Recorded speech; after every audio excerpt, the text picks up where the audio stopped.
বড় বউ কোথায়? তোমার এখনো রান্না করা শেষ হলো না? ভাত হলো নাকি? আমার ছেলে কাজে বেরোবে ভাত খেয়ে। আমার রান্না হয়ে গেছে, আর তোমার ছেলেও খেয়ে নিয়েছে। তোমাকে কোনো চিন্তা করতে হবে না। হ্যাঁ, আমি জানি তোমাদেরকে কোনো কাজের কথা বলতে হয় না, তোমরা সব সামলে নাও। আমি খুব ভাগ্যবান, তোমাদের মতো দুটো বৌমা পেয়েছি।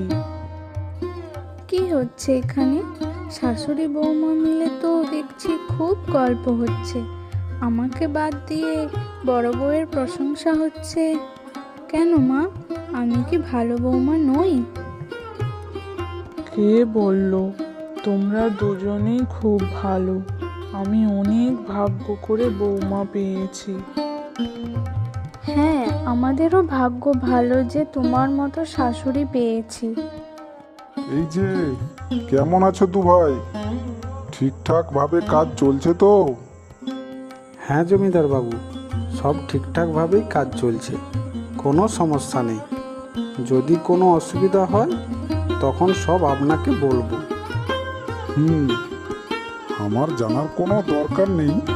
তোমরা যেখানে দুজন আছো সেখানে কোনো কিছু নিয়ে চিন্তা করার প্রয়োজন নেই। তোমরা আছো তাই আমি নিশ্চিন্তে আছি। আমি চললাম, তোমরা নিশ্চিন্তে কাজ করো।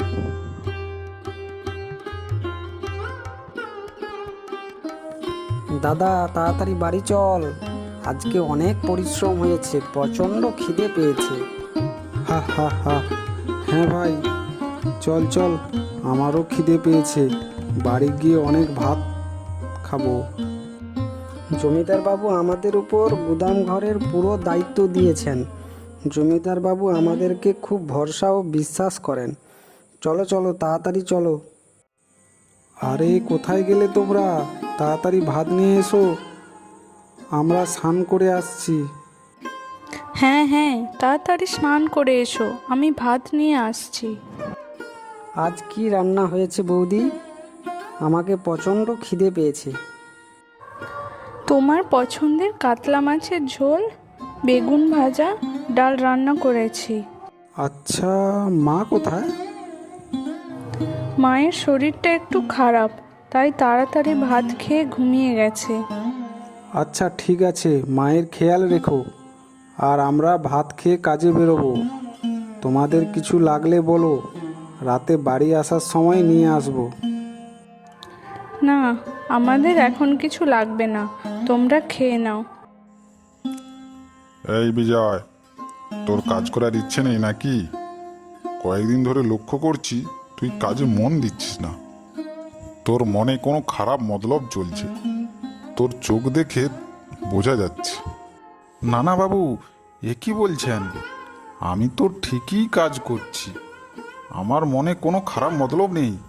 শুধু শুধু আপনি আমাকে এরকম বলছেন। ওহে তাই নাকি? আমি কিছু জানি না ভেবেছ? তুই আগে কতবার চুরি করেছিস সব ভুলে গেছি নাকি?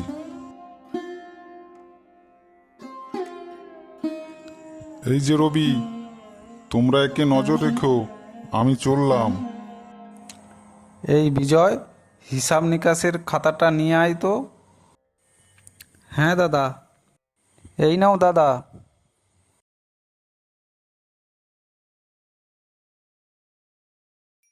কি হলো?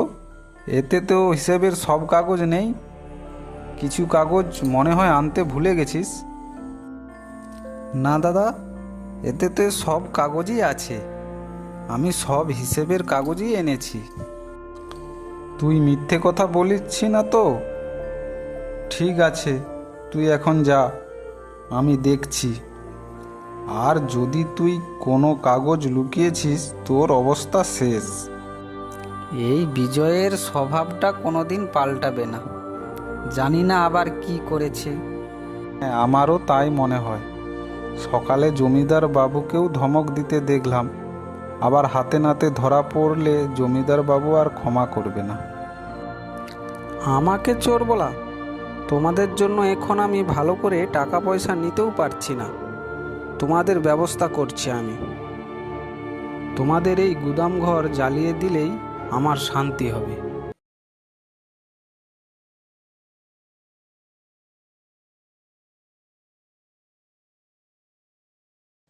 এই বিজয়, তুই এত রাতে গুদাম ঘরের সামনে কি করছিস? তোর তো অনেকক্ষণ ছুটি হয়ে গেছে। আর তোর হাতে আগুনের মশাল কেন? তুই গুদাম ঘর জ্বালাচ্ছিস? কাল সকালে তোর ব্যবস্থা হবে।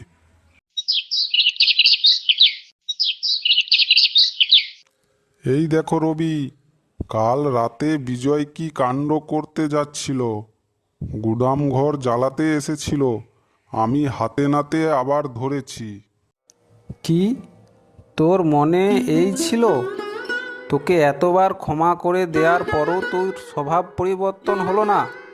জমিদার বাবু, আপনি ওকে এক্ষুনি গ্রাম থেকে বের করে দিন, আর কখনো যেন এই গ্রামে ফিরে আসতে না পারে। না বাবু, এইবারের মতো আমাকে ক্ষমা করে দিন। না, আর কোনো ক্ষমা হবে না। তুই বেরিয়ে যা এক্ষুনি এখান থেকে।